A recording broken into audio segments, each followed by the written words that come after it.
The Fisherman and the Giant. Once there was a poor fisherman. He never caught many fish, and so he had no money. On some days he did not catch any fish. He couldn't buy food for his wife and 3 children. They only ate fish. Usually he caught very small fish, but one day he caught a dead horse. "Today is a bad day," he thought. Angrily, he began to fish again. This time he caught a bag of old cups. Sadly, he threw them back in the water. "What can I do?" he said. "I am a poor man. I want to sell fish. I want to buy food for my children." He tried again. This time he caught an old jar. It looked green, but then he looked again. It was dirty, so he washed it, and it was gold. There were some words on the top of the jar, but he couldn't read. The fisherman jumped up happily. "I can sell this now," he said. "Today is a good day." He looked at the jar carefully. "Perhaps there is something inside," he thought. "I'll open it." So he opened the jar and looked inside. Suddenly white smoke came out of the jar, and a great giant appeared. The fisherman was very afraid.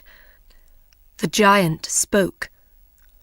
"Now, fisherman, I am going to kill you." "Why?" cried the fisherman. "What did I do?" "You opened the jar.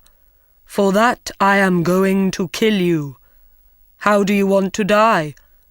I can kill you with my hands, or I can throw you into the sea." "But why do you have to kill me?" "I will tell you," said the giant. "One day the king of the giants was very angry with me. I took his youngest and loveliest daughter for a walk by the sea, and he didn't like it. So he put me in this jar. I could not get out, because he wrote his name on the top of the jar. I could hear him from inside the jar. "Because you love the sea, you dog," he cried, "you can live in it." And he threw me in the water. I was in the jar for days and weeks. One day somebody will open this bottle, I thought, and I will make them into a great king or queen. But after 100 years, nobody opened the bottle. So I thought, I will make them into a king or queen, but not a great king or queen. After 200 years, I thought, where is this person? Now I will make them rich, but I will not make them a king or queen. After 300 years, I was very angry. When somebody opens the jar, I will kill them, I thought. You are that person, fisherman. How do you want to die? I have one question, said the fisherman. Will you answer it? I will, said the giant, but ask quickly. Were you in that jar? Yes, I was, answered the giant. You saw me. But you are so big. Your hand is as big as the jar. Think before you speak. Is there nothing inside your head? The giant was not very clever. I will show you, he said angrily. Suddenly, he disappeared into white smoke again, and the smoke went inside the jar. You see, he called from inside. The fisherman quickly put the top back on the jar. Ha! Now, giant, he said, I will throw the jar back into the sea. Perhaps somebody will find you in another 300 years. Please open the jar, called the giant. I will make you a rich man. No, you will kill me, answered the fisherman. No, I won't, said the giant. I won't. I'll make you very, very rich. The fisherman thought for a minute. All right then, he said, and opened the jar. White smoke came out of the jar, and the giant appeared again. He quickly threw the jar into the sea. Thank you, he said to the fisherman. I will not forget this. Come with me. The fisherman followed the giant round the city walls and over a mountain. There they came to a great blue and gold sea. In the water there were many fish. Now, catch something. I will watch you, said the giant. In no time, the fisherman caught 3 fish. 3 beautiful red, white, and gold fish. Take these fish to your king, said the giant. He will give you a lot of money for them. The giant disappeared, and blue and gold smoke went into the ground. When the king saw the fish, he said to the fisherman, Those are beautiful fish. I will give you gold for them. Then he said to his servant, Take these fish to the cook. We will eat them today. The fisherman took his gold home to his family. They ate a wonderful dinner of bread, meat, fruit, vegetables, and no fish. For the first time in their lives they were not hungry. The king's cook put the fish over the fire. They started to cook. Suddenly, the smoke from the fire went blue and gold, and a strange woman appeared in the kitchen. She spoke to the fish. Fish, fish, are you doing your work? The fish did not answer. Then their heads went up, and they said, We are, and we are happy. The strange woman pushed the fish into the fire. The smoke from the fire went blue and gold, and the woman disappeared into it. The king and his servant came into the kitchen. I am waiting for the fish. Where are they? He said to the cook. He saw that the fish were in the fire, and he could not eat them. The cook told him about the strange woman. The king wanted to see the woman, so he sent for the fisherman. Bring me 3 more fish, he said. When the fisherman came back with 3 more fish, the king gave him more gold. The cook put the fish over the fire. This time, the smoke from the fire went red and gold, and a big man with red hair appeared. Fish, fish, are you doing your work? The fish answered, We are, and we are happy. And the same thing happened. The man pushed the fish into the fire and disappeared into the red and gold smoke. The king did not speak for a minute.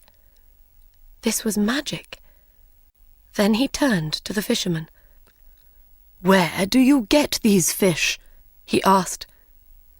I get them from a sea of blue and gold water over the mountain. Do you know this sea? The king asked his servant. No. I often go across the mountain, but there is no blue and gold sea. Will you take us there? The king asked the fisherman. The king and his men followed the fisherman over the mountain to the sea of blue and gold, and there they saw the wonderful fish. The fish were jewels in the water. Wait here, said the king. He took 2 men and went round the sea. There they came to a great house of red stone, All round the house were gardens of wonderful flowers. There was no answer at the door, but it was open, so the king went in. He saw many beautiful rooms, but no people. He came into a very large room with high windows. Somebody spoke. "When will I die? I don't want to live." The king saw a young man at the other end of the room. He was on the floor with a coat over his feet. "I know you are a king," said the young man, "but I cannot stand up." The king took away the coat and saw that his feet were fine white stone. "What is this?" cried the king. "Why do you have stone feet? Why do the fish talk? Why does a man with red hair appear from nowhere in my kitchen? What is happening? Tell me." "I will tell you," said the young man. "Please sit down and listen. There was once a great city in this place. My father was king of that city, and I was a prince. Then my father died, and I was the king. I married a beautiful woman. She was my queen, but she did not love me. She loved a servant. When I learned about him, I wanted to kill that servant. We had a fight. I hurt him, but I didn't kill him. He could not use his legs. My wife was very angry. She can do magic, and she changed my feet to white stone. Then I could not use my legs. That was not the end of it. 3 mountains and a blue and gold sea appeared in place of the city. She changed the men and women of the city into fish. There is a little house of white stone in the garden of this house. The servant lives there. He cannot walk. My wife visits him every day." The king went into the garden and thought for some time. Then he went to the house of white stone.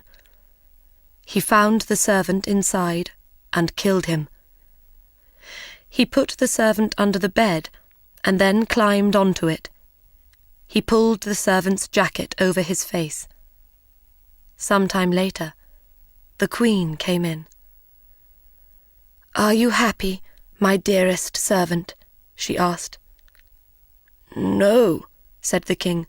"I cannot sleep. Somebody is crying. The young king is crying because of his stone feet." The queen went to the young king and threw some magic water over his feet. He stood up and walked. Then she came back to the house of white stone. "And I cannot sleep," the king said, "because the men and women of the city cry at night. They do not want to be fish." So the queen went to the blue and gold sea. She said some magic words. A great city appeared all round her. Men and women ran happily through the streets and in and out of the houses. Then the queen came back to the house of white stone. "Are you happy now, my dear servant?" she asked. "Yes, my love," he said. "Come near me." She came near him. "Come nearer. I want to put my arms round you." She came nearer his bed. He put his arms round her. In one hand he had a knife, and he killed her. He went back to the young king. "Your queen is dead. The city and its people are living." The older king and the young king were friends after that. One city helped the other city, but nobody ate fish again. The fisherman and his family were happy. The 2 kings sent them gold and beautiful things, they were never hungry again.